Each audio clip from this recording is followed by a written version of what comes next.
N'okutuusa kati akulira ekibiina ki National Unity Platform Robert Kyagulanyi Center taddanga mu kwetaayiza mu makage magero oluvannyuma lw'ab'ebyokwerinda okugeebungulula mu biseera by'okulonda nga n'okutuusa kati bakyasimbyeyo amakanda. Embeera eno yeewaliriza abantu ab'enjawulo nga kw'otadde n'ekibiina ekitaba enzikiriza mu ggwanga ekya Interreligious Council okuwubako olubu lw'ebigere mu maka ga Kyagulanyi okulaba embeera nga bw'eri. Kati olwaleero bw'abadde ayogerako eri bannamawulire abakuŋŋaanidde ku kitebe kya poliisi e Naggulu, omwogezi wa poliisi mu ggwanga Afande Kitume Rusoke ayongedde okutangaaza ku bigambo bye basooka nga bwe batalina kye baagaza Kyagulanyi era nga mu makage baliyo kumuwa bukuumi wamu n'ensonga endala ez'ebyokwerinda. Ewa maka ga Bobi Wine nti poliisi mukyaliyo eri mu makage tulina deployments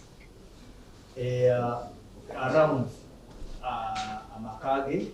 Ono asabye ababadde balowooza nti ab'ebyokwerinda balinda okwebulongola mu maka ga Kyagulanyi nga balina ekigendererwa ekirala okukikomya kuba bo bali okutebenkeza ggwanga nakuba bannayuganda bukuumi bwe beetaaga.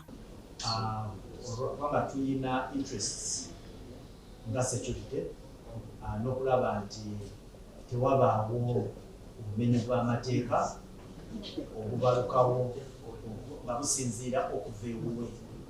Bw'abuuziddwa ku alipoota ya poliisi eraga omuwendo gw'abantu abakwatibwa abattibwa wamu n'abo abaasindikibwa mu kkooti mu biseera by'obululu, Kitume ategeezezza nga bwe bataafuna alipoota ntongole ku mbeera eyaliwo mu kalulu akaggwa. Yogera ku